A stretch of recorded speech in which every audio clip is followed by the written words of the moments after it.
Okay. The vibes are, as always, immaculate. And hot. Someone preheated the oven here We today. are here, baby. I mean? Let's go. Let's go. Welcome back to Punch Drunk Nerd, the podcast where three friends, three amigos, three Bambinos come together to talk about nerd shit. I'm Luis Gonzalez, and with me is... Miguel Sanchez. And Ed Ball is having some technical difficulties, so he'll come in at any second. But we're going to jump right over. Listen, Halloween is come and gone, all right? It's over. Done. It's done. Now we're thinking about Thanksgiving. Except I have one more Halloween news to talk about here. You know my boy, Mike Flannigan. You're watching his show right now. I am. The Haunting of Hill House, right? That's right. Yeah, I'm a few seasons back, obviously, but yeah, I'm watching it now. Yeah. So, but are you going to talk about that, right? Later in this episode? I am a little later. So we'll talk about the Haunting Hill House and all that stuff. Mike Flannigan, you know, he did Haunting Hill House. He did Bly Manor. He did Midnight Mass. He's did a new season this season called House of Usher. They're all anthologies. So you could just jump into any of those shows and you didn't miss a thing. He also did Dr. Sleep, a Stephen King movie.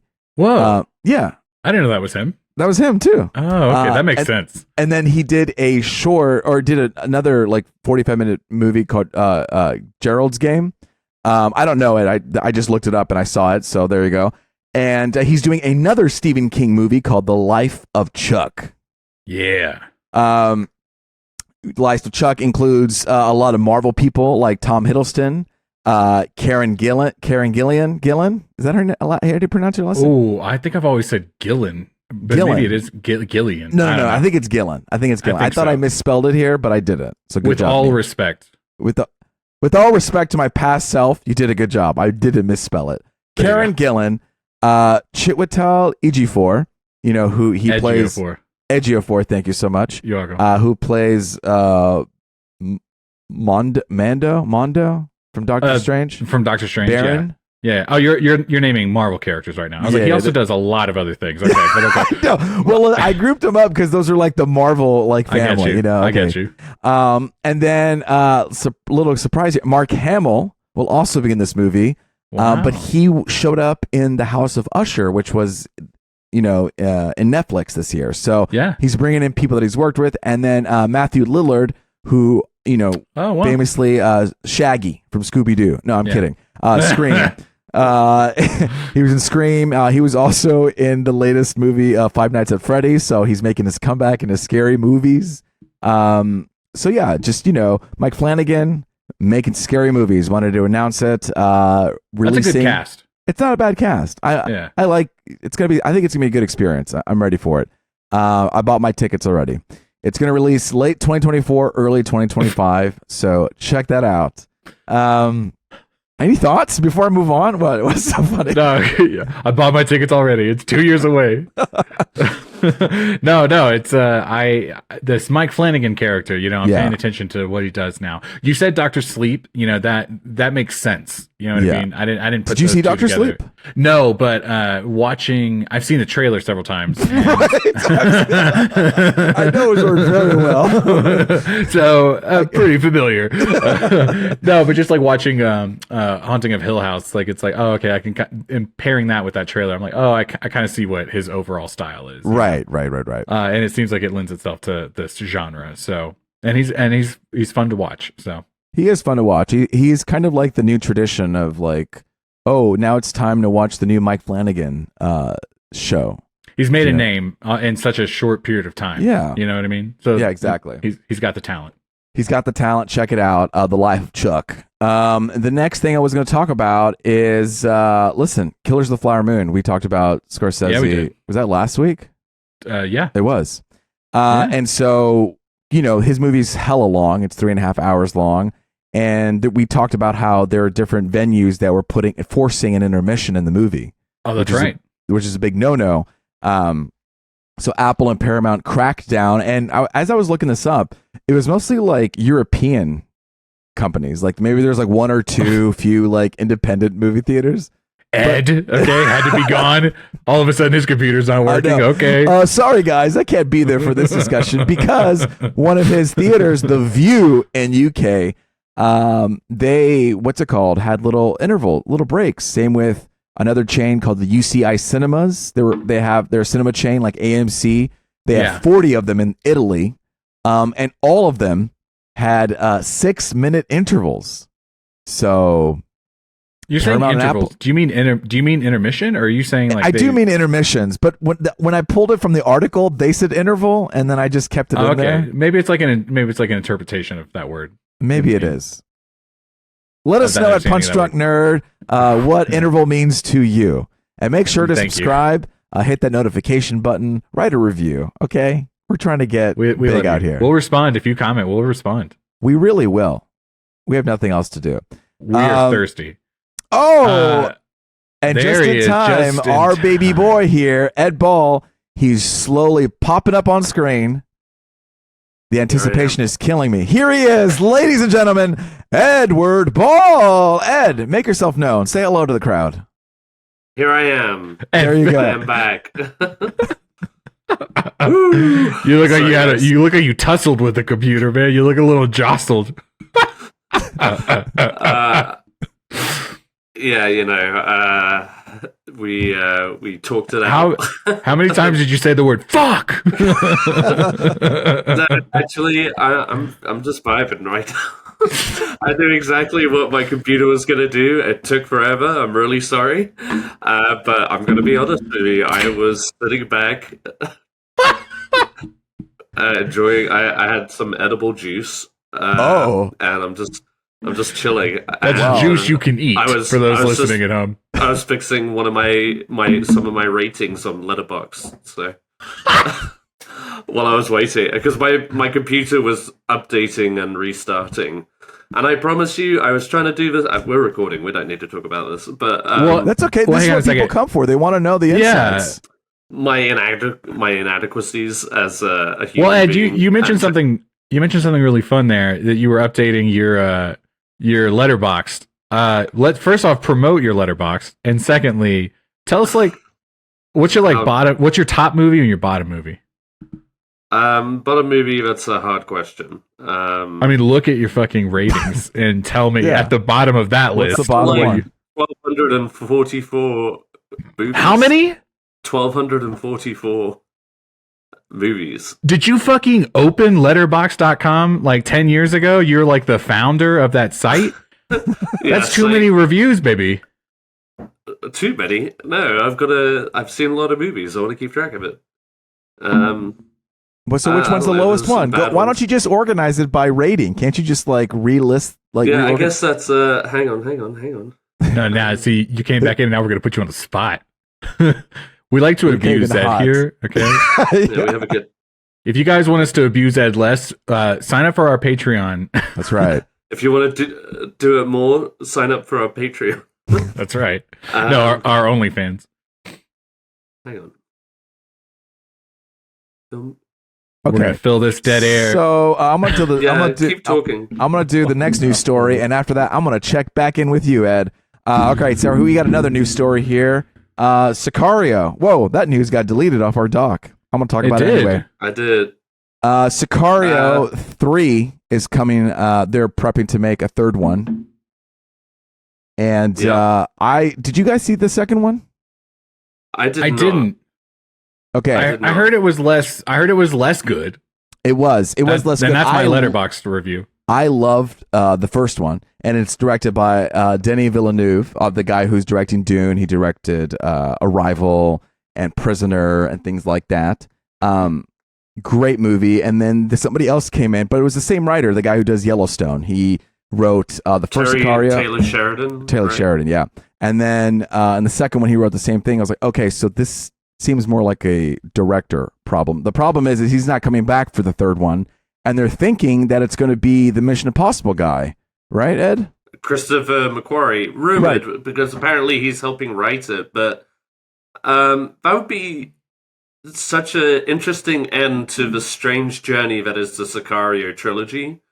As far as where it started, I never in a million years thought that Sicario needed a sequel. No. And Denis Villeneuve not coming back for the second one seemed like a pretty obvious reason why that shouldn't have happened. And then, but I've seen it or whatever. I need to give it a watch, I guess. But Christopher McQuarrie, you don't. going off of his Mission Impossible movies, you're just like, okay, that could be an interesting turn for Sicario.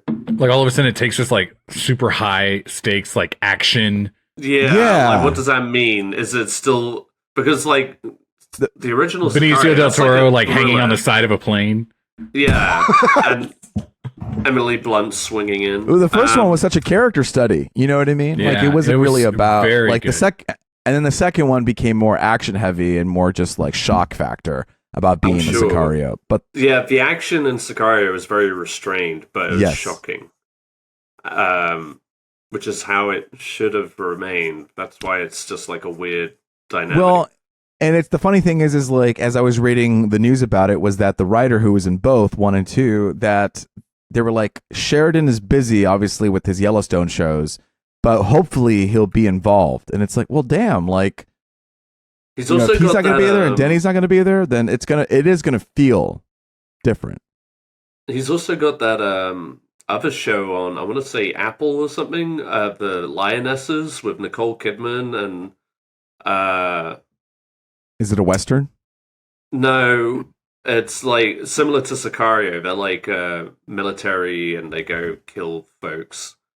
But it's an elite group of, female Marines or whatever. Oh, yeah. Morgan Freeman's in that show. Like Nicole Kidman.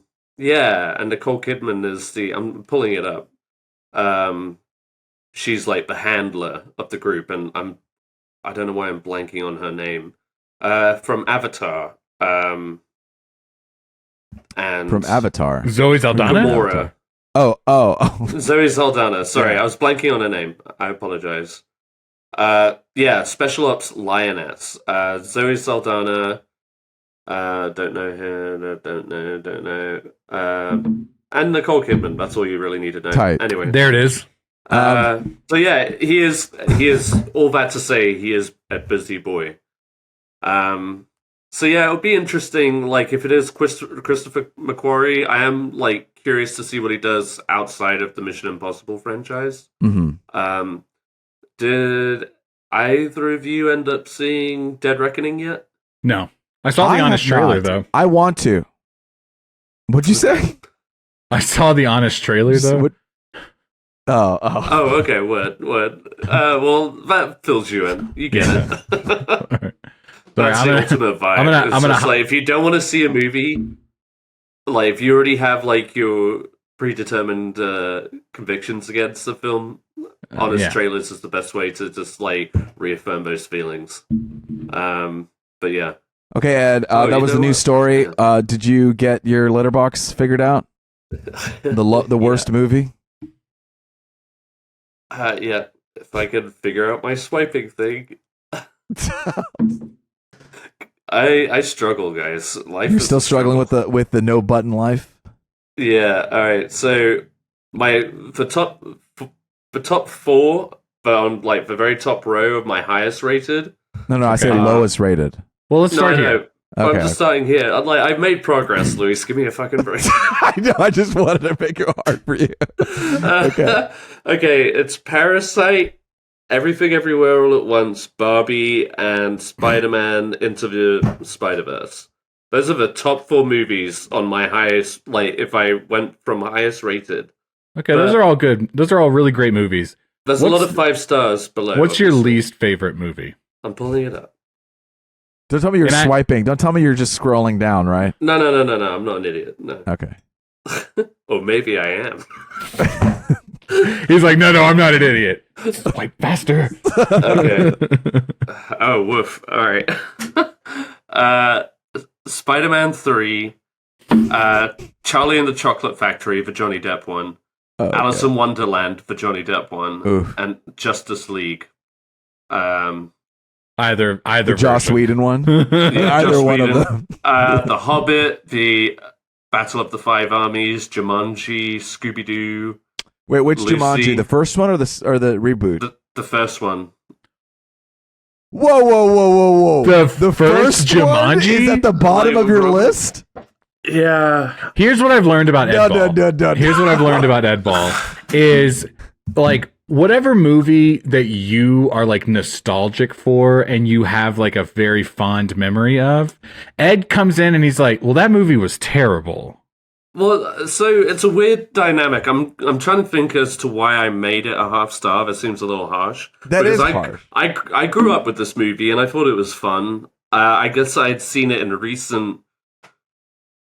not even recent years, but just like looking back at it, I'm just like, oh, the graphics are terrible and shit like that. I'm like breaking it down.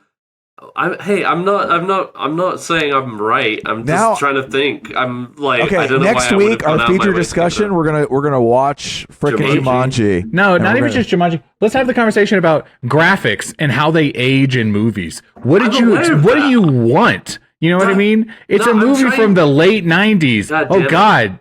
Did it not look like today's shoddy ass CGI? Then okay.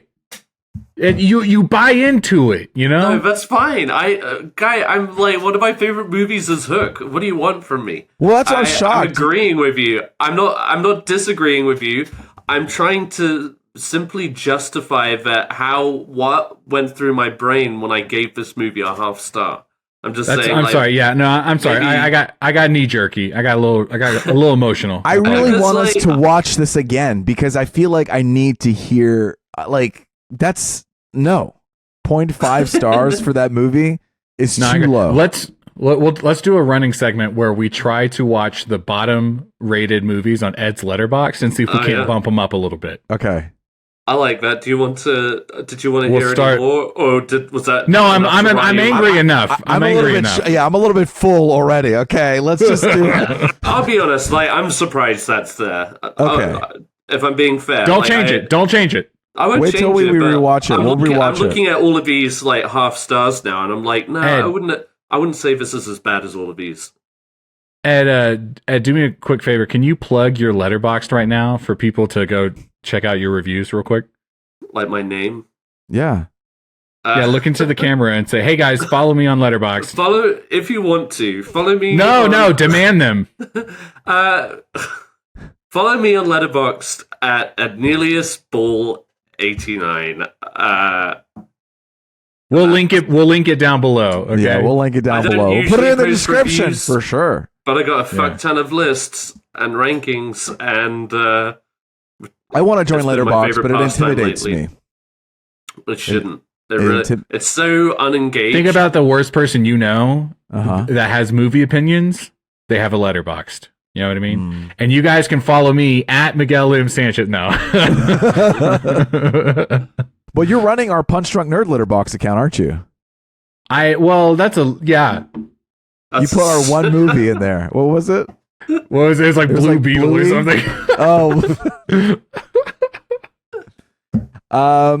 Speaking of superheroes, Marvel, did you hear about that article that came out by Variety? I did. I read it today. Honestly, but you know what? I didn't even have to read it today because Twitter trended all of the core concepts. Yeah. Like everything they talked about, I was like, oh man, Marvel is fucking up. It was a great time today. People were like fucking vultures picketing out like all the pieces from this article, and then Variety just did all the work and like, okay, thank you, and they just put all like the sound bites out. I read the article. Okay, so I did. Honestly, like, I mean, I don't think it's any news. Like the biggest thing for me was the Blade. How it's gone through. Obviously, we know it's been through a lot of stuff, but it's like 5 writers, 2 directors, 1 shutdown, and it's slated for 2025 when it was supposed to come out this year, and it's only for $100 million, which is like unknown of it as a Marvel movie. So it's just like, and it's getting kicked the bucket. The big complicated thing about that is that Mahershala Ali walked into Marvel and said, I'm Blade. Yeah. And they were like, hell yes, you are. Dude. And then they just fumbled this bag the entire ride. Like, it should not be that hard, dude. Like, that is just A-list casting, and he came to you, you know? There was a part where it said like, one of the script renditions where it was like these 2 ladies telling a story, and then he was acting almost like a third character. And it was like, no. They quoted it as the 4th lead of the movie was going to be Blade. And it was like, Listen, I don't care what you're trying to do, but like if this is the first movie of this rebooted character, we don't want that. We can't be experimental with that. No. You know what I mean? Now, maybe what we want and give it to us. You know what I mean? Exactly. It doesn't necessarily need to be like a beat for beat origin story, but it can't be just like Blade sidelined for a chunk of the movie. You know what I mean? Like and also Wesley Snipes' Blade was iconic. It did something for superhero movies that other superhero movies don't quite do. I mean, Deadpool a little bit is violent. You know what I mean? Like that's their violent. But it's being tongue in cheek violent. You know what I mean? It's not like and Blade was like this is violent. serious. Exactly, dude. And it's like, okay, if you're gonna reboot this character and you have the components, they're right here. You know what I mean? Don't fuck this up. And then I agree. That was one of the standouts of that article. Sorry, Ed. No, I was just Wesley Snipes made it iconic in his own way. You know, it's like it seems it's almost like a Wolverine thing. It's like you don't want, but like Mahershala Ali seemed ripe for it. He does the guy. He is. You know what I mean? And so, like, you seriously can't step up to the plate as far as just developing a good story for a well-known character. And he was quoted saying, or not quoted saying, but they were saying that he was gonna leave the project like kind of multiple times. And it's like, again, how do you mess this up so bad? I think it's just they got spread too thin. It started with the whole during the pandemic Disney Plus push to have all these shows, all these movies by the CEO, and they got spread thin. And the model that they had before, where they kind of worked on stuff and Kevin Feige would check on it after. He can't be checking on all the stuff all the time now. That's right. So now he's created these like little groups that kind of do these little checks and balances, but it's just it's just not working, you know? And so we got to tighten it up. And really it was the Daredevil news that came out like a couple weeks ago where they shot like 8 episodes of it and they spent $100 million on it. And they're like, we're going to rework this whole thing because it's not turning out the way we want. And so I think with Quantumania, with Secret Invasion, with all of these shows and everything that they're dropping, they're like, okay, we really can't fuck up Daredevil. We can't fuck up all of these shows. We need to come together and recenter ourselves and figure out where to go. You know what I mean? And that's basically what this article is saying. Like, I feel like everybody, this is a talking point now. Everyone's like, Marvel fumbled and now they need to kind of get it back together. Yeah. I believe in Marvel. Okay. I believe in Marvel. They've earned the right to mess up a little bit. Well, they made 32 movies and $30 billion. Billion dollars. Okay, Ed. And so with a B. I'm agreeing with you. I know. Son of a bitch. No, I mean, it's pretty unprecedented what they've been able to do. So it's like, listen, they've been pretty good for a long time, and then the last couple years and the last lots of content they were messing up, but it's okay. Obviously there's talks about Kang in the article, but I feel like that was already a discussion point about him quasi being replaced. Possibly, we talked about that earlier in other episodes, pivoting towards Doom, which would make sense because Secret Wars is a kind of a Doom story, so that would fit it really well. And if they did replace Majors, then it would be very easy because they're variants. You know what I mean? It could just get like, we talked about this. We said, we wanted a fan cast Denzel Washington. And there was that news where I forgot about that. Remember that? And they reached, and there was news that he was reached out about a Marvel character and then he denied something. But like that, man, I just want to breathe life into that again. That is such solid casting. Like it would age the character. We already know Denzel Washington can do literally anything. You know what I mean? He's a phenomenal actor, and it would just be like, oh my gosh, man, that would absolutely kill it. In fact, dude. I would be into that. The aging of him would be like, would work. It's like I've been doing this for so long. I've been doing this for so long. You know, and I've aged this. And you think about aged over multiverses. You know what I mean? Millennia. That kind of hits a little bit more, you know? Bro, you're with a young whippersnapper. Okay, like, I'm 30 and I'm multiverse and everything. Like, no, it's like, I've been doing this for a minute, okay? And I've been trying to conquer. So that's what I'm saying. Well, that's what I'm saying. After Ant-Man and the Wasp and the Quantumania one, I just felt like I really like I dug what Jonathan Majors was doing as Kang the Conqueror, but I didn't want to see all that other acty bullshit. Did you the like, from Loki? Yeah, like all these different variants. Like I struggled with it in Loki, but like that mid-credit scene at the end too. Yes. Oh boy, I was just like, no, thank you. No. It was like it felt like acting school where everybody was just like, I'm gonna put on all these multiple characters kind of situation. You know how interesting it could be is like, you guys remember the Imaginarium of Dr. Parnassus? Ooh. Yeah. I love that. Heath Ledger they took that challenge and went with it, and they had Colin Farrell, Johnny Depp, and Jude Law as different, variants of the Heath Ledger character. And you know what? I thought that was a really interesting, one cool of those thing things to do. That worked. You know what I'm saying? And of all characters to do this to, that's what everyone is saying. Kang is the character that you can do this to. You know? Make Terry Gilliam do Quantum Mania. Jesus Christ. Yeah. Oh my God. That would actually be kind of fun. That would be nuts. You wouldn't know what to expect. The other big thing from this Marvel article that everyone was talking about, and I think we'll put this as the button, okay? Okay. Is that they want to revive. There's talks of bringing the original Avengers back for a movie and reviving Iron Man. It's not going to happen. That's not going to happen. That's not going to happen. And somebody's like, I mean, yes, it will if you pay. It's not going to happen. Well, here's the thing. If the paycheck is the only reason it does happen, it's not going to be good. Okay? Right. Yeah. And honestly, it just shouldn't happen. You know what I mean? Yes, like theoretically it can because of comics and that's how they treat characters, right? It's like Captain America dies in this comic book and, 7 issues later, they're like, oh, he came back.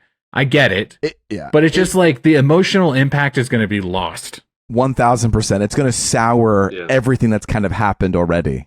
Especially the one we're talking about is Robert Downey Jr. Like his chapter's I like over. Scarlett Johansson too, but yeah. Scarlett Johansson too, but do you know what I'm saying? Like, and Scarlett as well. Yeah. Like they ended. What was the point of him doing that moment in Endgame? You know what I mean? If 10 years, less than 10 years later, they were like, "Hey, you want to come back?" Right. It felt such like an epic, exit. And Scarlett Johansson, of course, I like her too, but she also had a movie come out afterwards. And it did not land, which is not her fault. Yada yada. Right. No, so that's what I'm saying. Maybe she comes back and stick her landing a little bit, but Roberts was so perfect. Like you really don't want to come back after that. Like just let that be. You can't. You really should not. Yeah. I was gonna say something. Oh, the actor that's gonna nail that, I think, is Hugh Jackman coming back for Wolverine. Yeah. You know what I mean? We keep wanting Wolverine. I guess the Logan thing is a little tricky to work around, but this Deadpool movie could make it work. They're talking about all the rumors. Every Secret War rumor is like, oh, Hugh Jackman's gonna be in Secret Wars. Yeah. Tobey Maguire is gonna lead the Secret Wars with him. Yeah. You know what I mean? And that's something that I would maybe show up for because it's like I haven't been watching, even though Hugh Jackman has been Wolverine for so long, it's not like he's been a part of the MCU this many years and had a goodbye. Right. I'm sorry, I'm rambling before I even get to the stuff I want to ramble about.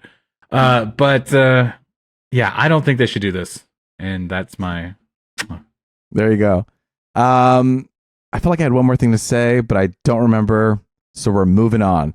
Ed, you want to take this last part for us? This is kind of your thing. This is your thing. The Matthew Perry thing? Oh my God. Ed, show some respect, Ed. But why would that be my thing? Because you always talk about celebrities who've passed, Ed. That's your segment. I'm the last person who should do this because I didn't watch Friends. So yeah, I guess Matthew Perry. Yeah. Just take solace in the fact that everyone listening to this episode already knows Matthew Perry is dead. Okay, Ed, you're not breaking the news. Okay, so all you have to do is just be like, "Hey guys, what incredible news this week!" But instead, you can't even just fucking have the decency to just be like, "Man, I know I wasn't a fan, but R.I.P. Matthew Perry and his struggles." Okay. And now this is the last time we ever throw any segment to you, Ed. Okay. Okay. Well, Miguel, did you watch Friends? I watched Friends a lot. Okay, I watched Friends a lot. So, is there like a favorite episode or favorite moment that resonated with you? With I'm not prepared, but I'm just to wing it. I mean, of course, Chandler was the sarcastic, funny character. Like he and Joey were kind of like the comedic reliefs of the friend groups. Everyone else was funny. They all had funny moments, but you knew that those two were the funny ones, and they were best friends. They were roommates. And Matthew Perry's Chandler. I mean, I'm sure there was an entire cast of Friends before the actual cast of Friends was official. But I just can't see anyone else other than Matthew Perry playing that character. Okay. Yeah, Ed, stay with me. Stay with me. I wasn't, big on Friends, but obviously I watched it a lot growing up because my sisters were always watching it.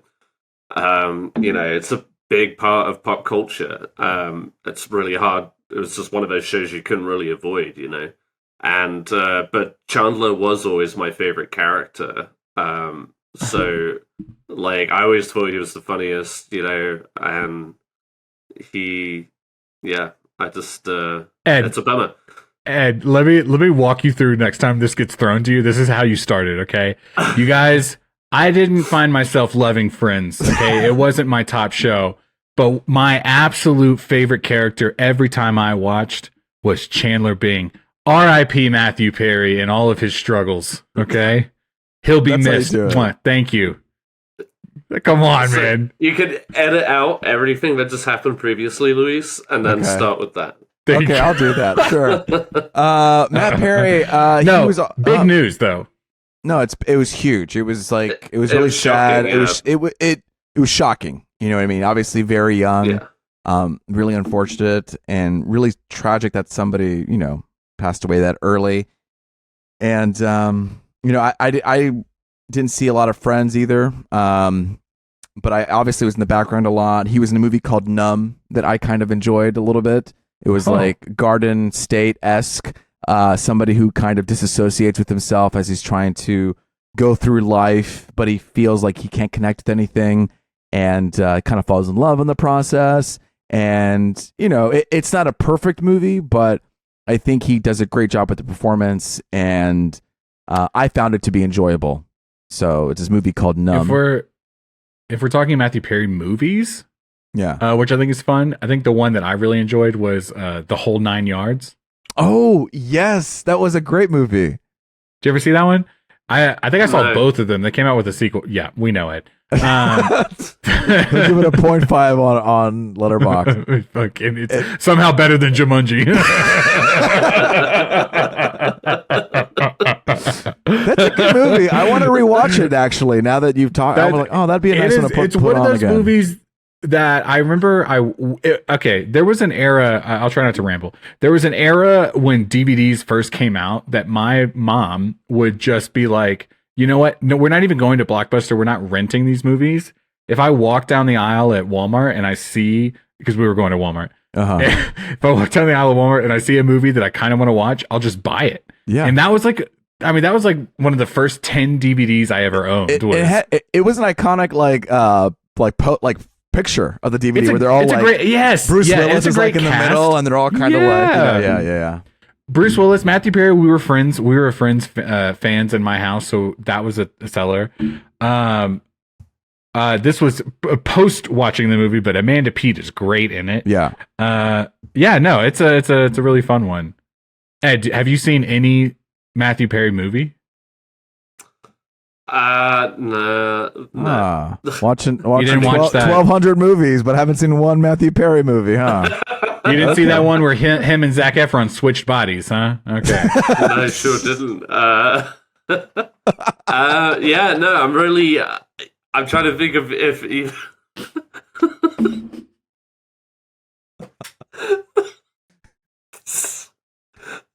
I don't know why I'm laughing, but yeah.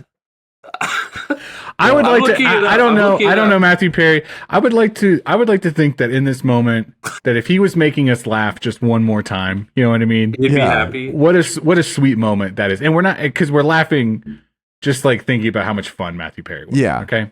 Shout out. Iconic R.I.P. comedian, R.I.P. like set the tone for comedy. Here's to you, Matt Perry.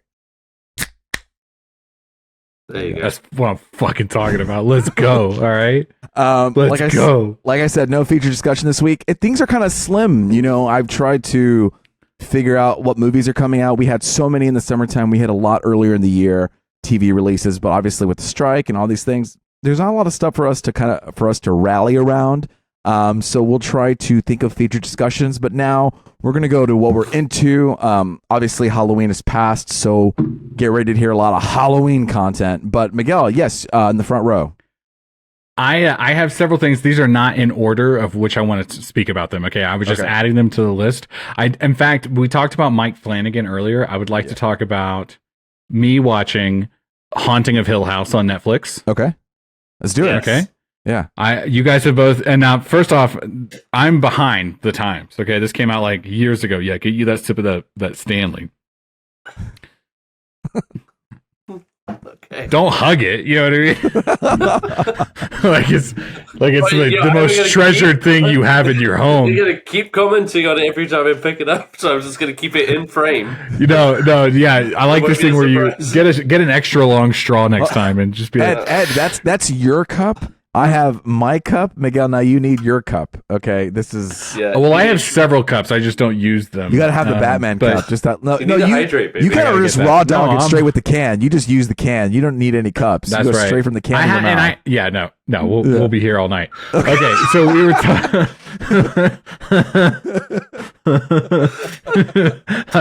I can't comment on every single thing you guys are saying. Okay,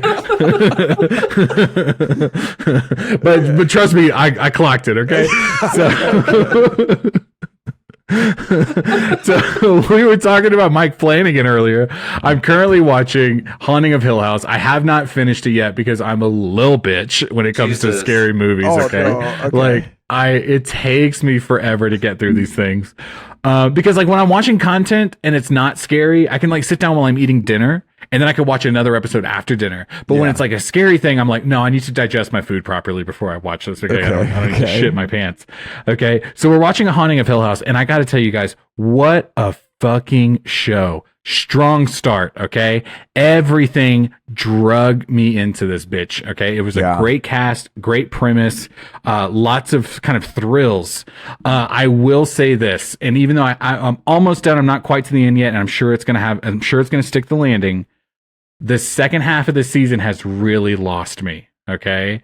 I have become kind of a little burnt out on it. And I've actually got some negative feelings about this show. Let's go. And I wanted to start here so I could make you guys feel really good about this. Okay. Right. Or you could just finish it and. Now, here's the thing. Now, I want to preface this, and Ed, you're absolutely right. The ending may change my overall opinion of the entire show, but there have been a couple of episodes, 2 or 3 episodes back to back, that choices were made in the creative direction of the show that I was like, this is not quite what I'm engaging with. A question. Is this before Luis? Yes, thank you. Is this the turn happen after the funeral episode? I have before?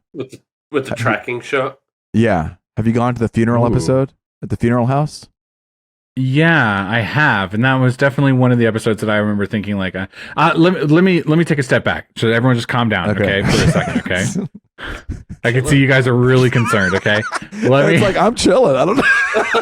No, I know. Let me tell you this: the first like 5 episodes were phenomenal. Okay, when that culminated in the bent neck lady episode. Okay, where you learned who the bent neck lady is.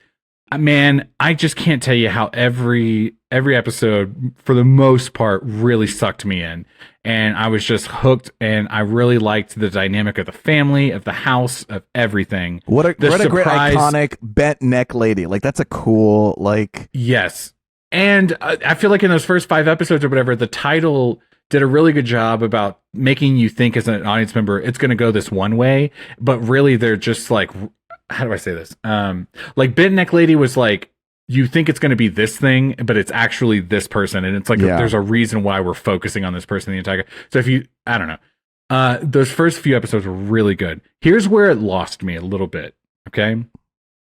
Right before the funeral is like the wake or the viewing, you know? Yes. And they're in, and it's okay. I know you guys maybe haven't seen it most recently. They're in the funeral home, and all of the characters have come together again for the first time in the present time. Because you've had each episode kind of hit each character. Yeah. And so this is the episode where they come together. And here we all are. Yeah. And here's where it lost me a little bit, because then all of a sudden, every character had a monologue back to back to back to back to back. It was like, the first monologue happens and you're like, oh, okay. Like, and we were talking, I almost wrote this down. You mentioned something about like an acting exercise earlier. I can't remember what we were talking about. Okay. But all of a sudden, Kang. Yeah. With all those characters, that's how I feel watching like 2 or 3 episodes here after the Bent Neck Lady, is that they're just like monologuing everything. And it's like, I am acting right now. And it's really kind of like become a little exhausting. Okay. But then every now and then they'll pause from all of the acting and actually have a really good scene between 2 characters or all the characters kind of fighting together. Yes. And that's when I realized, I'm much more interested in the dynamic of the whole family than I am in any individual. You know what I mean? There are interesting things happening, but I'm just like, every time I look at the next episode, I'm like, how many more episodes are left? I'm like, I'm looking for the meat again. I want to get back to the meat. So the middle kind of lost me here a little bit. And what I'm hoping for is at the end that I walk away from this and go, oh yeah, this is a great show. Yeah. But right now I'm just kind of a little lost in it. The show's going to speak thematically to something that's like a spine for this whole show. Do you know what I mean? And as the finale hits and kind of wraps, it's going to wrap thematically what they've been trying to get through. And I see what you're saying, how you like the relationships between all the different family members. Like the brother episode was really good because he has like the strong relationship with his sister. And you get to see like their interactions. And now we're entering into a phase where, listen, we have all these questions that we're asking. Who is what? I'm like, let's get to it. And so now it's going to this place where you kind of have to answer those questions. And now we're getting very plot heavy, and we're going to maybe miss some of those relationship parts that you kind of liked in the beginning of the season. Yeah. So when you get to that ending, just like, I'm prepping you. It's like a I'm not. I'll tell you what. That's a valid thing that you're saying too. Yeah. That's a good. Yeah. No, it was just some creative choices because I don't think necessarily the story is wrong at all. No. Yeah. I really like what they're doing with it. I just think it kind of slogged in the middle, and I was like, okay, I'm ready to kind of get back to it. It's kind of like you're catching up with the characters at the present day, because in the first couple of episodes, your head is kind of reeling from everything that's going on.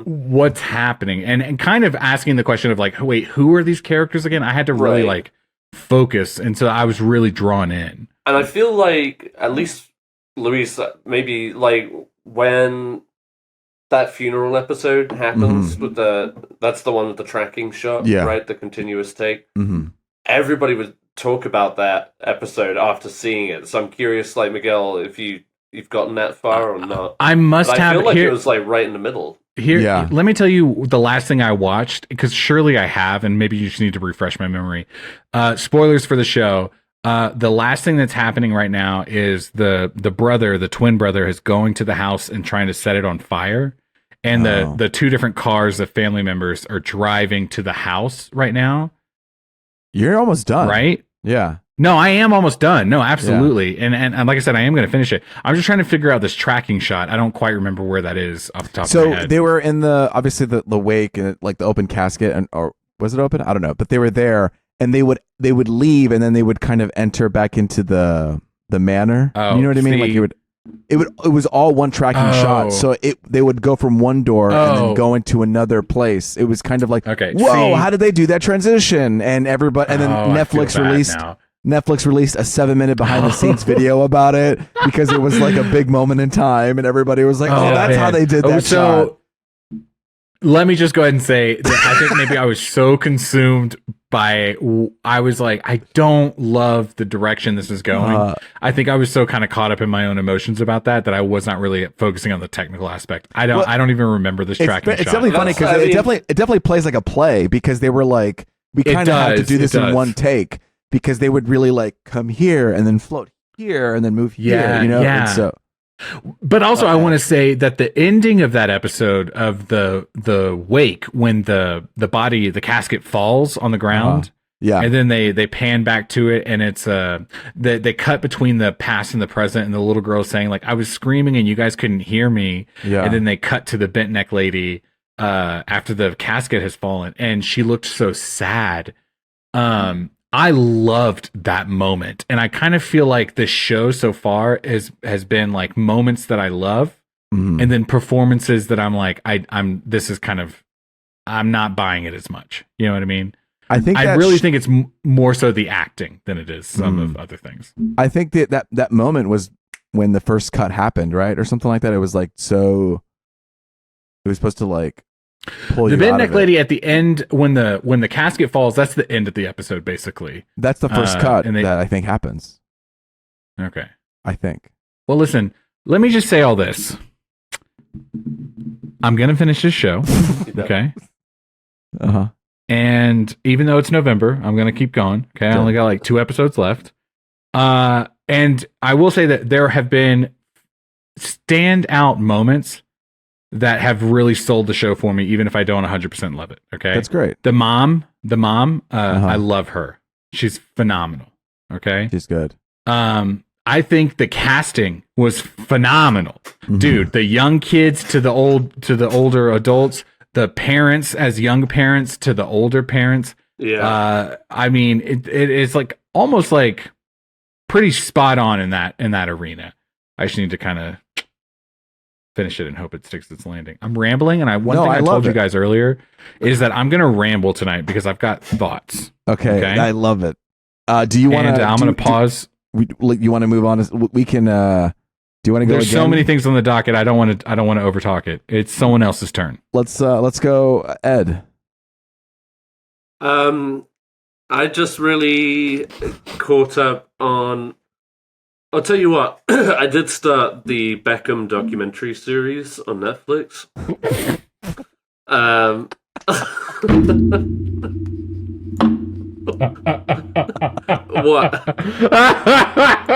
I meant to put this in my notes, but I did you? No. You have like 13 things in your notes. I just thought of it. Well, everything I want to talk about in my notes are just like one whole thing. Like, I watched a bunch of Halloween movies. I don't need to talk about each movie as an individual. You know, this isn't like a new experience. I love the surprise, though. I know. I didn't expect Beckham to be on the bingo sheet. Not what I was expecting. You guys watched that though? I saw one TikTok video. Yeah. Yeah. Well, fuck off. All right, it's a 4-part docu-series. It's about like an hour each episode. Anyway, I grew up with David Beckham. He was like an icon in my country, obviously, and across the world. He was the prime minister, right? Yeah. Sir David Beckham. And anyway, so it's just cool to see kind of behind the scenes of all that shit, because like England kind of put him through hell and stuff, but. Yeah, it's just interesting. Anyway, I've been enjoying it, and we've got like one more episode to go. Can I tell you, I'm not super into sports. Like, I don't follow. I follow sports very casually, but a good sports documentary. It's good. Oh, really? It follows like his controversial '98 World Cup, where he got sent off against Argentina, and like the whole of England like hated him for like a year. Yeah. You know. Shit like that. It's good. It's very interesting just to see behind the scenes and like all his evolution of haircuts, because you know, started with the curtains and then he had a buzz cut, and like England was in an uproar because all the kids, including myself, wanted to get a buzz cut. It was the thing to do, and then he had the fin, and everybody was doing that. You know. He really did set the standard sometimes in hair. He did, yeah. Like it's very.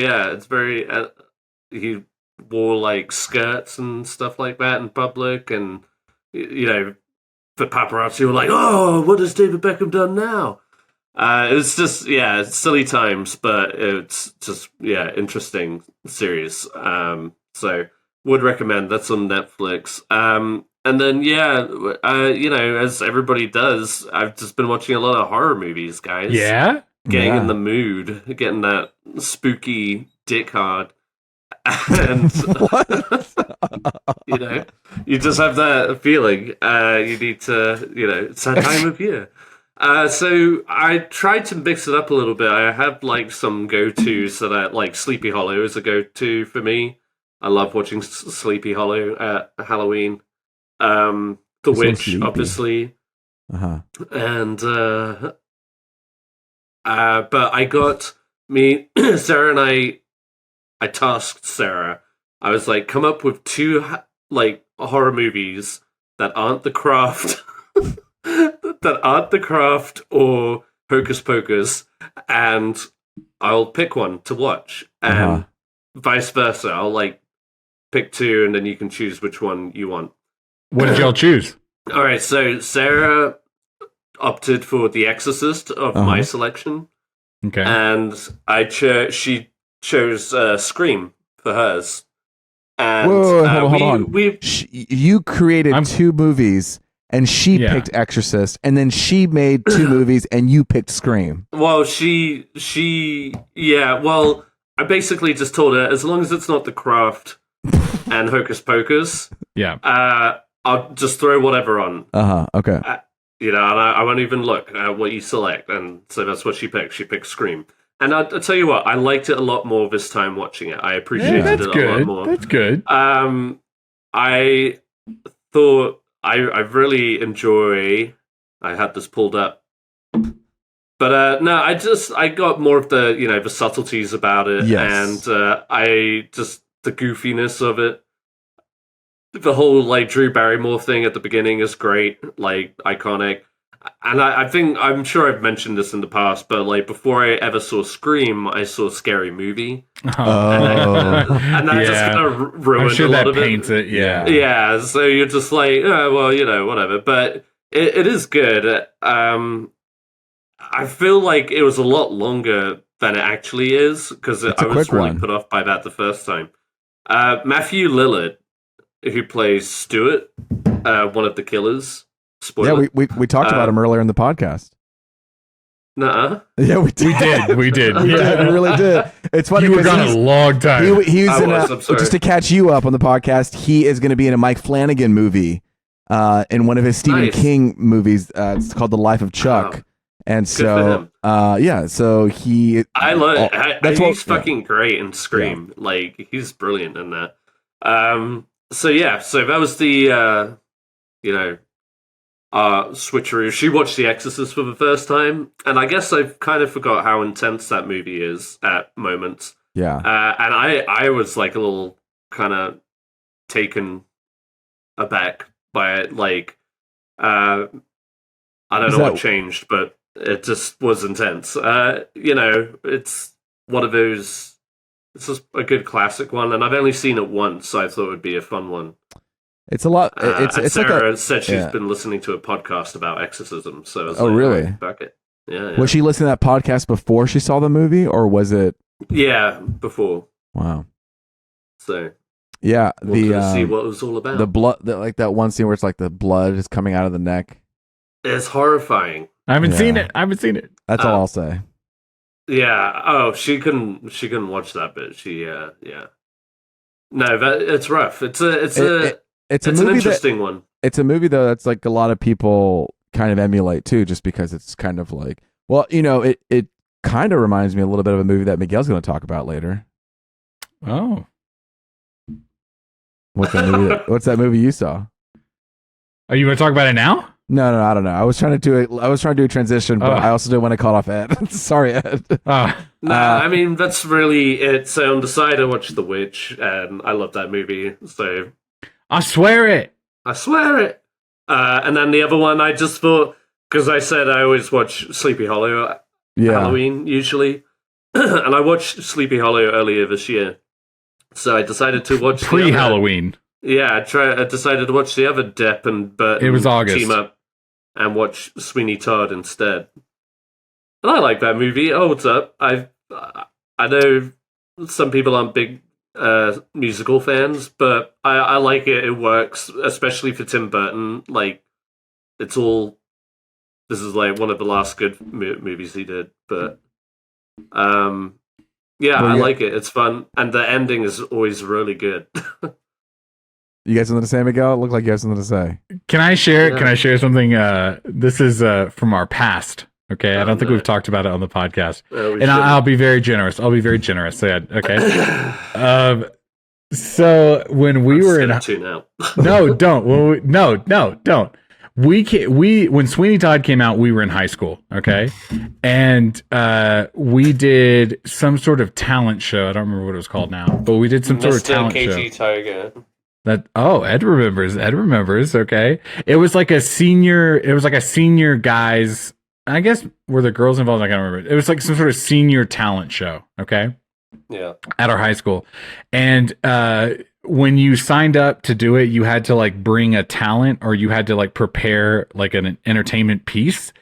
And Ed, using all of our theater glory or whatever, Ed did like a whole segment from Sweeney Todd. Oh, nice.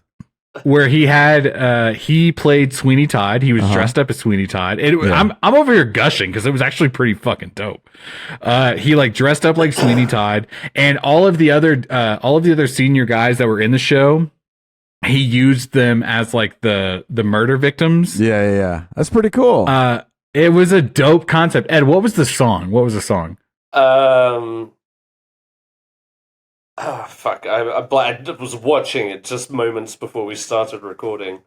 I've had too many drugs today. I can't remember. But Ed did the whole musical number as Sweeney Todd, where he was like killing them in the barber chair, and he killed all of the senior guys in the talent show one by one. And it was a super fucking dope performance. Dude, hell yeah. It was just one of those things that, like, I didn't have a talent, so the song is called A Little Priest, by the way,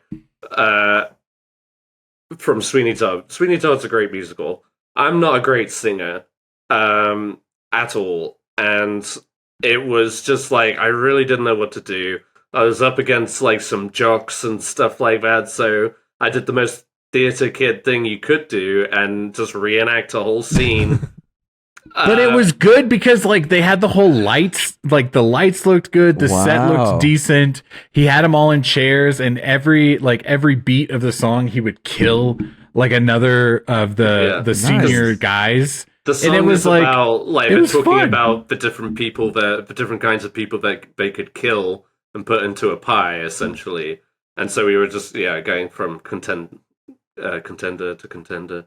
So it was this is one of those embarrassing little memories that I disagree. I don't think it's embarrassing. I get that we were young. We were like 17 years old when we did it, but it was just like it was perfect. And if I remember correctly, my audio cut out, my mic cut out, so that was fun.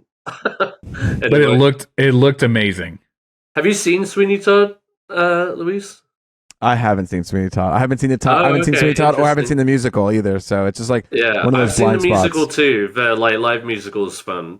It's a fun one. It seems like a fun watch. Yeah, it is. It's like Johnny Depp in his glory days, and Helena Bonham Carter, and the two of them playing off each other. Sacha Baron Cohen, Alan Rickman. Whoa! And he's great. It seems like It's a good little cast, and if you can get along with musicals where it is like mostly talky musical the whole time, doesn't let up, then it's fun. It's just like really gory too, in a very theatrical, melodramatic way. But it's fun.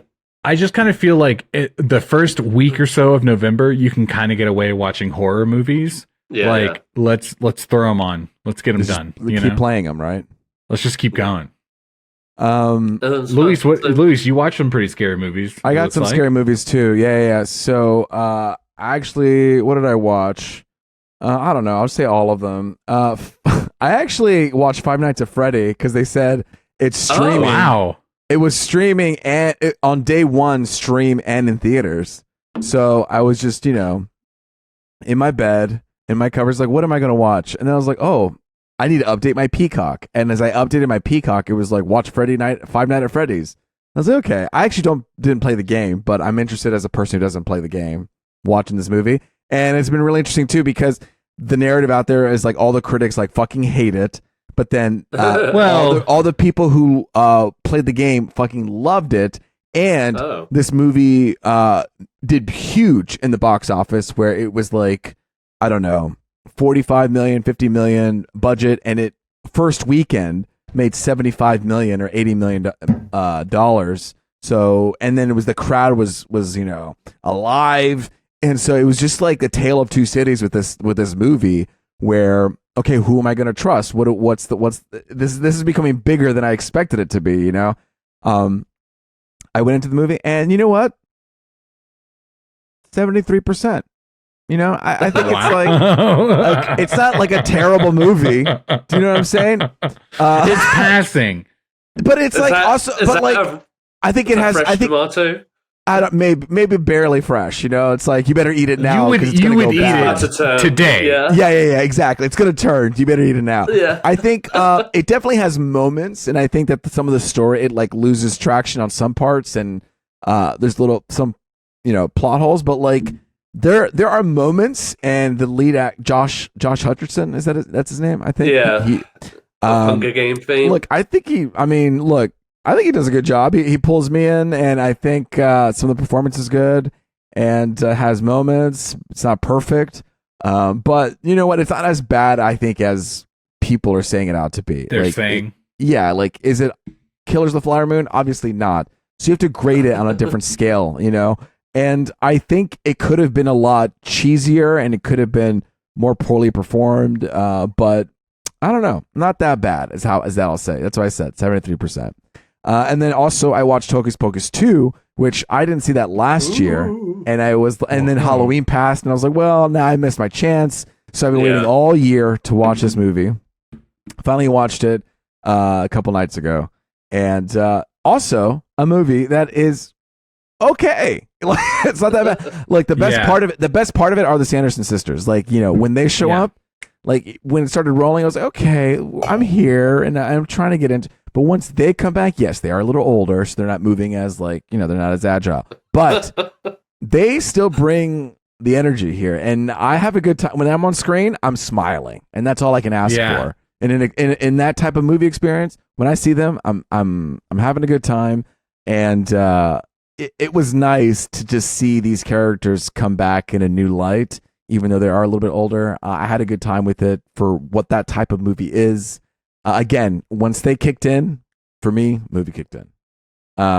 What did they fly on this time? Was it like a Dyson? Have you not seen this movie? Okay. Not the new one. I kind of even don't want to spoil it for you because it does. Okay. We should do a thing because I feel like I talked very positively about this movie last year. Yeah. Ed, you should watch this movie next year, and we'll do a final wrap up on our Hocus Pocus 2 thoughts. The only reason why is because it does play in later in the movie. Some of these things, and I kind of had a good time with that when it did. I did too. Tickle. Yeah, I did have it.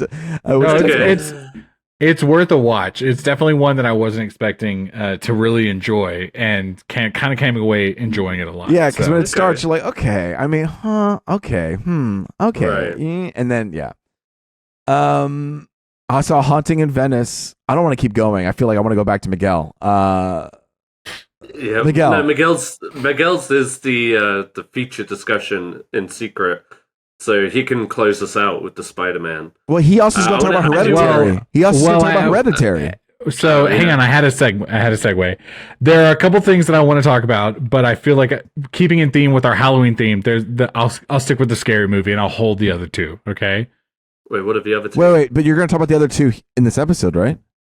Well, okay, all right. I guess I'll do it right now. Yeah, why not? All right. So, I was just trying to all right. You guys, okay. I watched a scary movie. Okay? Okay. Let me start with that one. Okay. Okay. I've done it. I finally did it. It's been years in the making, and I finally watched A24's Hereditary. There you go. Okay. Hooray, partner. Let me tell you. Okay. Wow. Okay. Wow. Yeah. I felt like a couple of these things on my list I wanted to come in and be very critical about. Hereditary was something that I just I am still swimming in. Yeah. I want to watch it again to really soak it all in. But catch what all the things an you experience. Missed. Yeah. Yes. It was one of those movies that the moment it was over, I was like, I'm ready to watch this again right now. Okay. So like I said, I mentioned to you guys earlier, I stayed home on Halloween. I wasn't feeling very good. And while I was home, I was like, well, my wife's working. Let me throw my headphones on and I'll watch a movie. And so I threw my headphones on and I watched Hereditary. And what an experience this was. It went in directions that I was not expecting it to go. Yeah.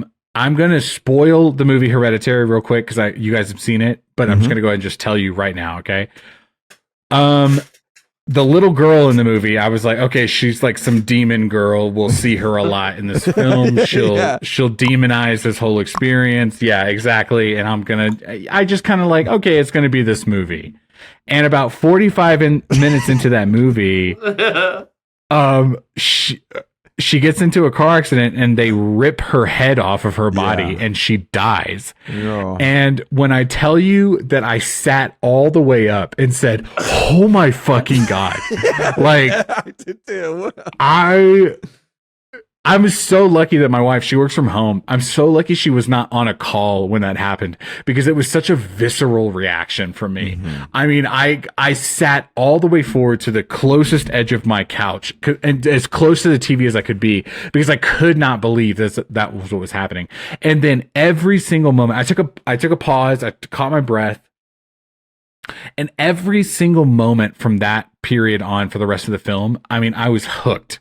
And I could not believe what I was seeing. Was that when you texted the us? Brother, yes, yeah. I took a yeah. pause and I was like, "Oh my God, you guys! What? The brother took a forefront. Toni Collette. I mean, come on, what a performance! Not only in the immediate moment after the death of the daughter, but just everything throughout." When she was convincing them both to come downstairs in the middle of the night and do the haunting thing.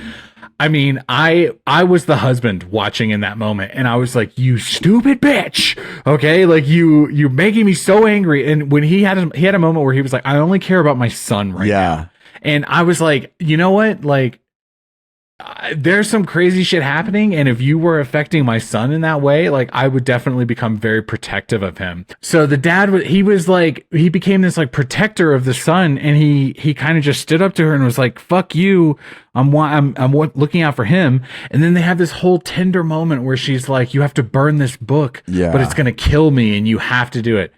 Oh my God, that was the second time I like, oh my fucking God, dude. Because we had already seen that, she's going to be hurt. And the fact that it didn't happen that way, every moment of that movie was just kind of subverting my expectations. And I've only ever heard that is like one of the top tier horror movies and you have to watch it. And it was one of those where the hype lived up to it. Yeah. Nice. That piano wire scene where she's like going at her neck. I was like, God. Oh no. So the whole last like scene or so, I was like, is this really happening or am I just like experiencing it kind of thing? There was a moment where they showed the spiral notebook of the brother, and every time they saw his eyes, they were X'd out. So I kept expecting them to like blind him. Yeah. Yeah. And the fact that didn't happen was like, oh, okay, fucking thank God. But man, just what a moment when she like floats into the treehouse after she cuts her head off. And he goes in there and they're all bowing to, oh my God, the fucking head of the daughter sitting on this like Jesus shrine. Oh my God. I want to throw up just thinking about it. What a moment I couldn't imagine watching this in theaters. Like, no wonder everyone fucking was signed up immediately. Yeah. Just because, like I said, I expected this girl to be one of those, like, okay, it's the scary movie girl, and she's going to be kind of annoying through the whole movie. Where she like, you know. They even have that scene in the beginning where she gets mad and the bird runs into the window. Okay, so she's like telekinetic or whatever. You know, she's gonna like cause all this horror.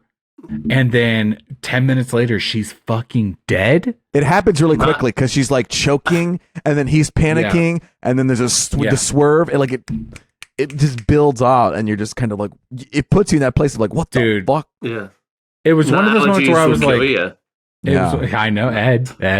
It was one of those moments where I was like, yeah, okay, something's gonna happen. It's not gonna be good, but it was not what I was expecting. And I mean, great performances too, just like dealing with like the trauma, like after God, after he kills her, and then he's just like laying in bed, and then you hear Toni Collette scream, like guttural scream that sounds, you know, because when family members die in movies, it's like, it's very beautiful, like, oh no, like she is just wailing, and it feels so real when it happens, you know. Oh my God. And just the fact that he goes upstairs in shock, you know, oh, he has a really great line right after the accident where he's just kind of quietly like, are you okay? Yes. Oh my God, dude. Like the way my fucking heart sank when that shit happened, because it was like, oh dude, you know what happened just now. And he just goes, and then he goes upstairs and just goes to bed, and which makes that whole moment right after just so incredible. But there's also really great Toni Collette moments where they have the dinner scene. Yes. Where, you know, and I am your mother. Yeah, where she gets up and gets really loud. But then later, after that scene, she sleepwalks into his room, or she's having the dream that she's in his room, and she was like, I never wanted to be your mother. And she catches herself saying it. Mm-hmm. I mean, that even just that line had me sit back up again, because I was like, no way you just said that. Mm-hmm. Like, and then the fact that the way it all plays out, yada, yada. But she should have hands down gotten at least a nomination that year. It's like, the Academy has this weird, I don't know, just this weird thing about not like promoting horror movies. But like, that's where some of the best performances are from, like, you know, Sigourney Weaver in Alien, and Jodie Foster in Silence of the Lambs. Wow. The Exorcist, Ellen Bernstead, or whatever. Rosemary's Baby. It's just like some really incredible performances, and it's just like, this should have been Toni Collette's crowning moment. Like, this was like fantastic, and it was bullshit, but no, it sticks with you too. It's one of the more shocking, like, in a horror movie where it's just like the performance that's shocking you. Yes. Instead of the action, it's just like, God.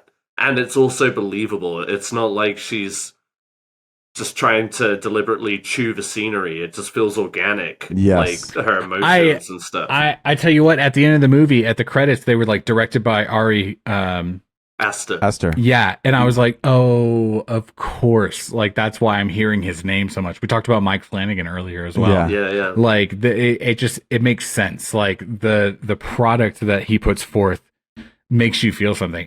He also did Ari Aster did Midsommar, and there's also that moment where she finds out her parents have died.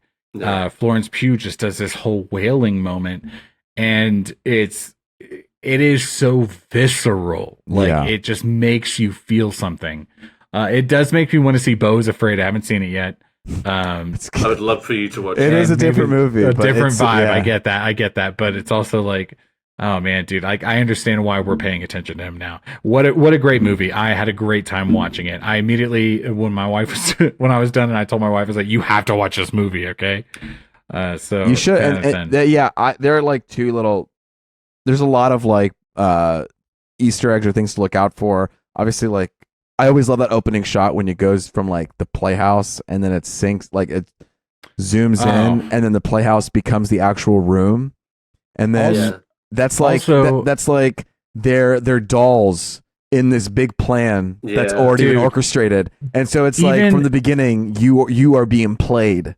And even like the cinematography also, she's like doing this whole miniature like art installation, right?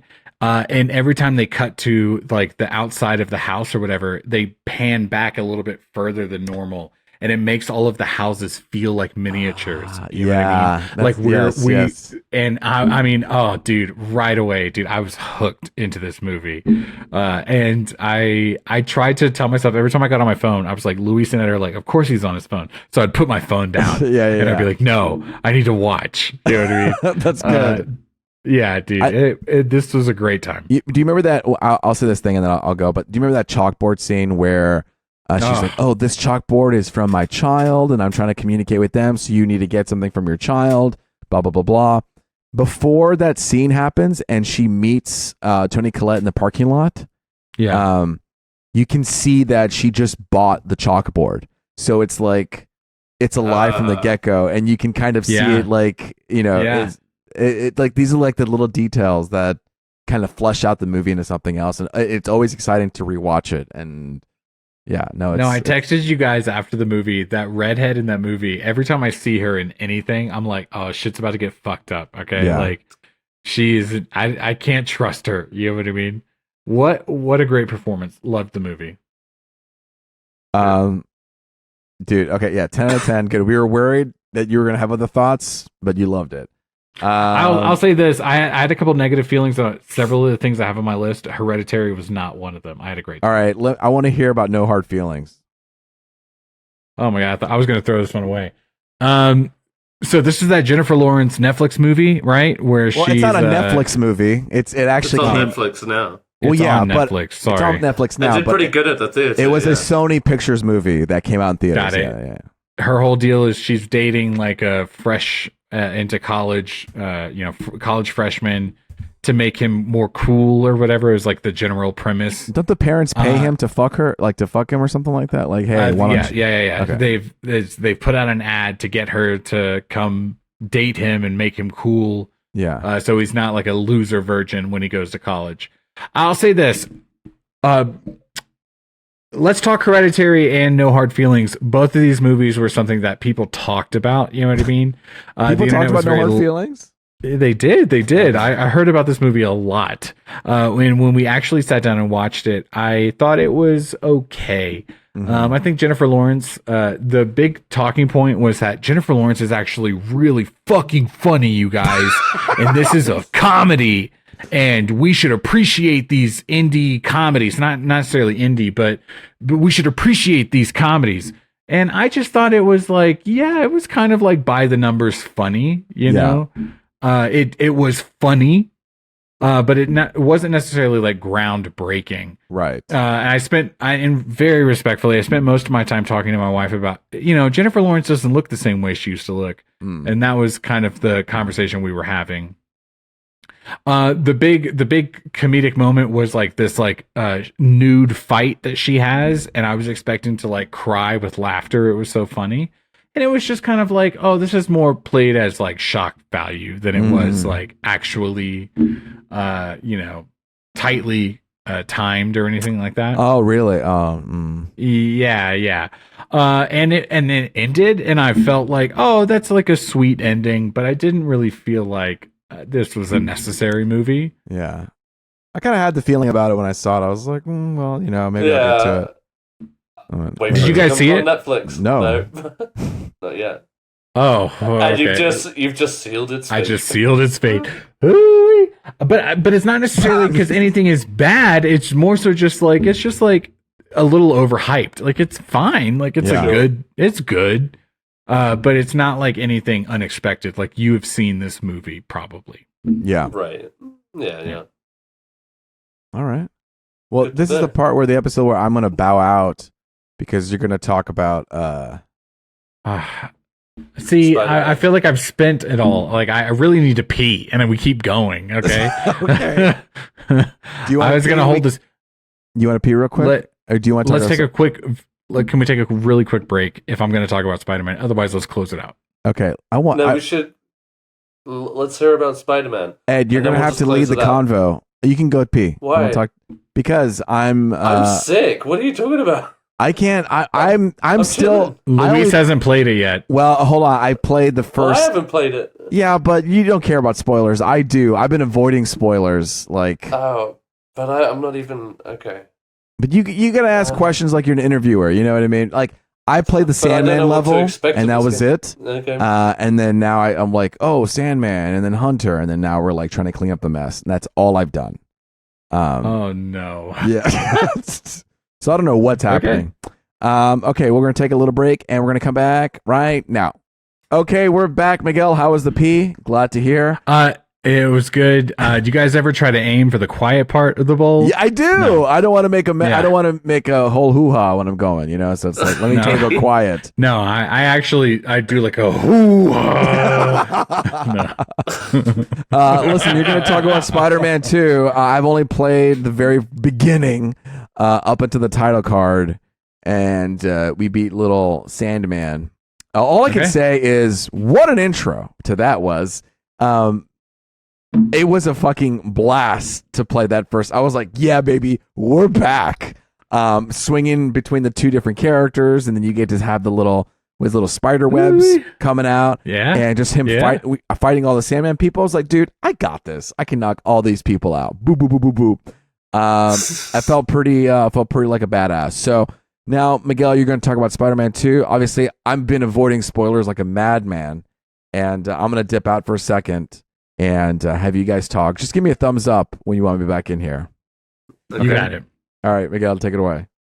All right, Miguel, I need you to use very exaggerated hand like, gestures. So yeah, listen, it came out. Let's see, a couple weeks ago. Yeah. Right before Killers of the Flower Moon, as we all recall. Which I saw. Yeah. But so yeah, you've completed it. Let's hear your general thoughts. I've finished the story. There's still like side missions to do. Of course, yeah. But I've focused on my whole attention on playing the story. And also, Ed, you'll appreciate this. Like, as we're older, we have children. Like, I cannot devote the time to play video games anymore. And so for big games like this, like I really try, and it's something that I feel like I could just devote a weekend to if I had a free weekend. You know what I mean? Uh-huh. So it took me a little time to get through this story. I want to say this. Ed, did you play Spider-Man 1? Insomniac I played Spider-Man? Little bits of it, like probably at your house, you know what I mean? Like shout out. I never played the story or anything. Ed, something I talked about earlier this year that I want to kind of make as an example, okay? I played God of War, the first God of War in 2018, the reboot, the same year that I played Spider-Man, you know what I mean? Insomniac Spider-Man. And then 5 years later, earlier this year, I played God of War, the sequel, and then at the end of the year, I played Spider-Man, the sequel, okay? Yeah. You with me so far? I am. God of War and Spider-Man, the First Moon, were phenomenal games, phenomenal stories. Stay fucking with me, Ed. I'm almost done. No, you're good. But like God of War and like Spider-Man, those games were so good, they were kind of tough to follow up. You know what I'm saying? The second one, Spider-Man, had a lot of really fun new mechanics, but I felt like I just kind of got lost in the overall story of it all. Okay. They really crammed in a lot of characters, and you expect that in like a third entry of a story, but the fact that this is like the sequel, the follow-up to a really great game, you want it to be really focused, really honed in. You want that Terminator 2 of the franchise, you know what I mean? Yeah. This one was more Spider-Man 3 for me. I was starting to get those vibes, not like in a negative way, just more of like but I feel like in games too, you have the luxury of introducing a lot of characters. In a game, you have 18 to 20 to 24 hours of story time to really introduce all these characters.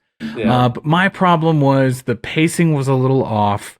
We would focus on these characters, but then would all of a sudden shift to someone else. There were aspects of the game that I was really looking forward to. I loved the idea that I could play as Spider-Man and I could also play as Spider-Man Miles Morales. Okay. And they, before the game came out, they really pushed this whole dynamic of being able to switch between the two characters, and it was going to be so fluid.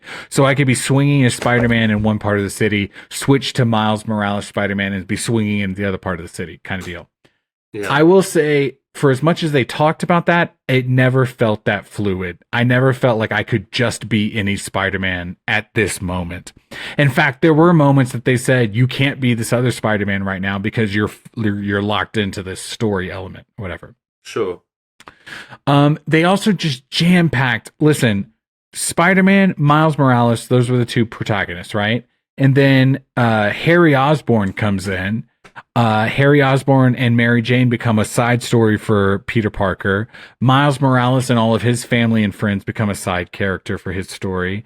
Then all of a sudden, the main villain, Kraven the Hunter, comes in, and he has a really badass fucking intro, and then he gets sidelined for most of the game. Like his like posse of villains, they become the bad guys that you fight. You know what I mean? Yeah. But Kraven the Hunter really only shows up like three times throughout the game. Between Spider-Man and Miles Morales Spider-Man. Yeah. And so what I found was, I never knew who I wanted to focus on at any given moment. You know what I mean? Sure. Who you're supposed to be invested with. Exactly. Now, Spider-Man and Miles Morales Spider-Man, those are the two main playable characters, but they introduce a third playable character in the third act with Venom. You get to play as Venom. Okay. And that seems like a soft, like, kind of opening to a Venom game. Maybe they want to introduce you to the aspects of playing as Venom, and that seems really fun. Yeah. But because I never know, but because the story has me focus on this character, and it doesn't quite feel as cohesive as I want it to be. Yeah. Every time I was playing as a new character, I was just like, oh, okay, I guess I'm this character now. As opposed to being like, no, I really want to play as Miles Morales, or no, I really want to play as Venom right now. Yeah. And the big reveal of this story is Spider-Man becomes the symbiote Spider-Man, right? Like he becomes the Venom version of himself. Yeah. And that is such a short-lived chapter of the game overall. It happens so late in the story that I just never connected with it the way I wanted it to. The overall, like, Insomniac Spider-Verse of the video game was a lot of fun. I loved swinging around as Spider-Man. I loved the new dynamics of the webs, the wings, like flying through the city. That was really fun. Yeah. But ultimately, it just felt like a game that was really good 5 years ago, and all of the things they introduced as new components were just kind of like, oh, okay, I guess I'll do that, you know? Okay, interesting. I felt like the first game, some of the actions were very fluid. Like if I wanted to web zip over here, if I wanted to grab this enemy over there, it felt very fluid. It felt like I was Spider-Man. And in this game, I noticed that every time I would do those similar actions, I want to web zip over here, I want to grab this person, I want to traverse over here, I felt like it was a little bit more of a cumbersome physical activity as opposed to like a fluid motion, feeling like I'm Spider-Man.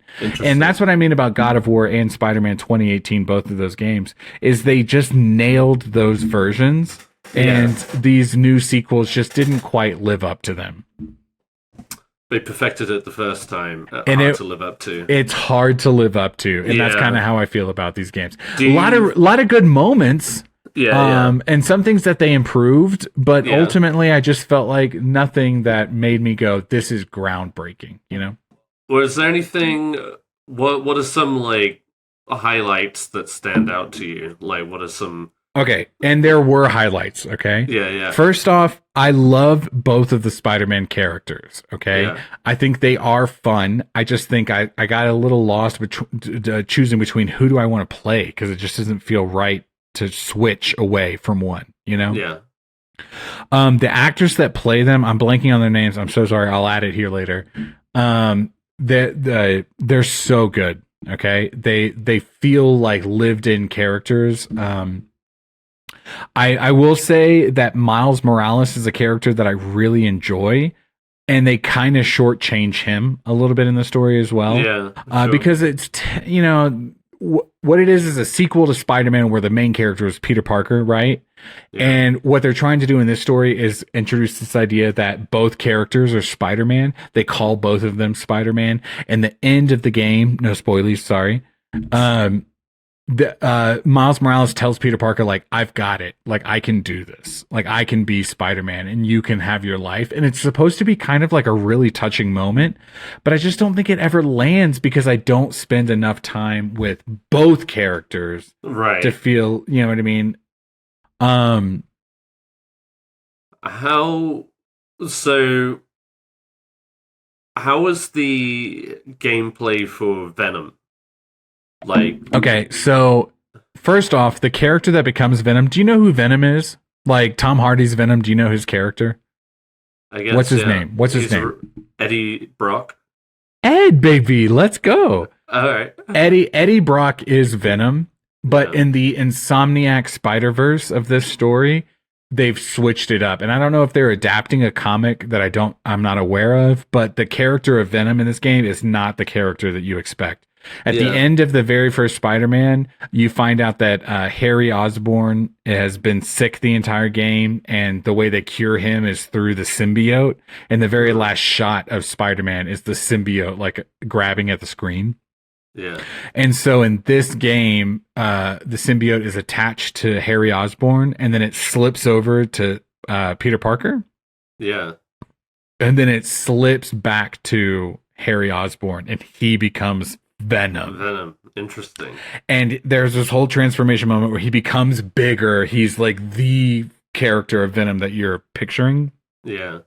And I will tell you, that gameplay was pretty fun. I would play a game as Venom, and I would play a game as Miles Morales, and I would play a game as Peter Parker. And I think that's what lost me, is they tried to cram them all into this story. You know what I mean? Yeah. Do you think they should continue as in this kind of format, or do you think now that they've introduced the three, they could each maybe get their own game? I think this is a format where we kind of saw it previously in Rocksteady's Grand Theft Auto 5, where there were 3 characters and you could switch between all of them, and it would really like grow the story. Yeah. I didn't feel like that landed in this version of that gameplay, but I would play as each of these 3 characters in a game. You know what I mean? Yeah. You can play Spider-Man, you can play Miles Morales in his own game. I would absolutely play a game with Venom. At the one of the last like boss battles of Venom, he grows wings. I think a flying element for him would be really cool. Ooh, but I think even just a simple swinging of wings would be swinging of webs would also be a lot of fun. Craven, Ed, I'll spoil it for you. Craven has kind of this unceremonious like death, like Venom bites Craven's head off, and that's the end of Craven's story. But again, Craven has only been in the game for like 20 minutes. You know what I mean? Yeah. Like spread out throughout the whole story. Yeah. So it was just one of those things where, listen, at the end of God of War, at the end of Spider-Man, at the end of both of those games, I started a new save file immediately. I wanted to play those games again. Yeah. And at the end of this game, I just kind of turned off my controller and I gave it to my son, who's been playing Spider-Man with me.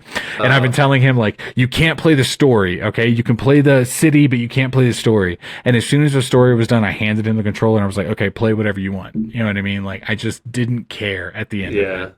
And I felt like that was the biggest letdown. Well, man, sorry. Isn't that crazy? I mean, a little bit, yeah. I mean, it looks like visually it looks good. The trailers definitely had us excited for it. Yeah. I was curious about the story, but like, yeah, my general assumption was like, I think back to the Arkham Asylum games where you did come across so many characters but it felt organic. Because you got all the characters in one. What? You're gonna get me going because the Arkham series perfected in what I think is Batman. You know what I mean? Sure. And all three of them, whether you think one way or the other about any of these stories, they all work. Yeah. And I feel like this one really tried to cram a lot of things into it that we could have elaborated on. Yeah. I would have loved an entire game where Craven was the bad guy and no Venom, to be honest. Sure. Because Craven was interesting. He had things I liked. But the fact that they sidelined him for most of the game, I was just like, oh, okay. There does seem to be this slight obligation, in part, on a lot of studios where it's just like, oh, Venom needs to be a part of the bigger story. He's kind of like the Joker. Yeah. To Batman, like you. But you hop on the internet and everyone will tell you that Batman and Spider-Man have some of the greatest rogue galleries.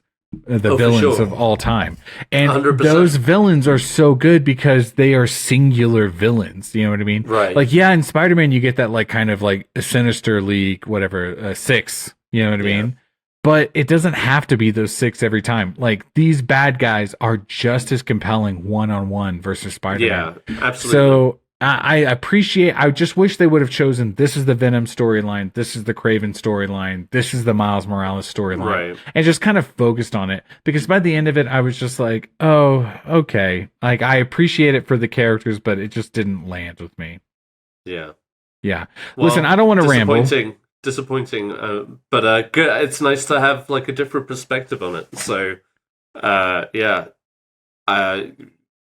people get themselves jacked up on this shit. Like, it was hype. Hype killed it. Yeah.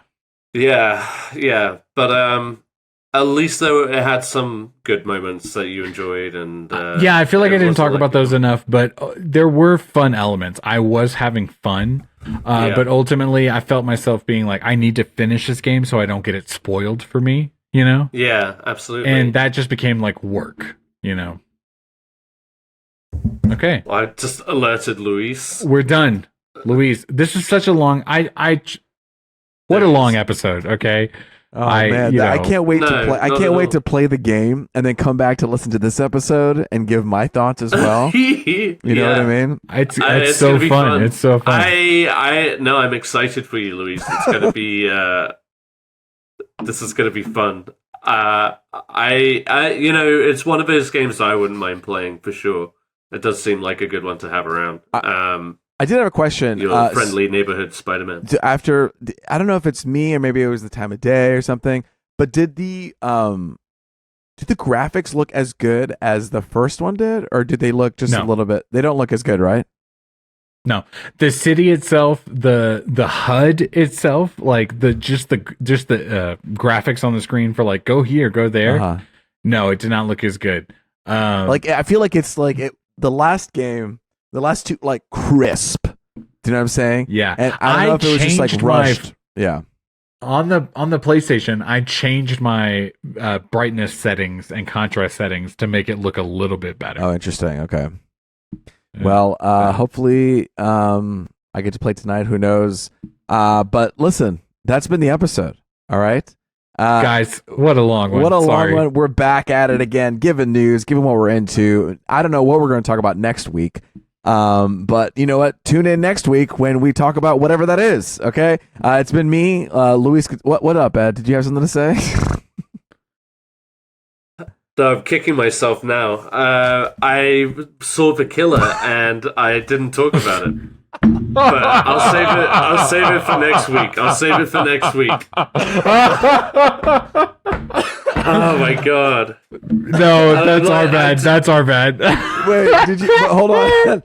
Ed, were you going off the like a printed document, or were you going off like I didn't have any, and earlier whenever I tried to switch over to the notes, that's when my computer started fucking up, so I was just like, so I just left it alone.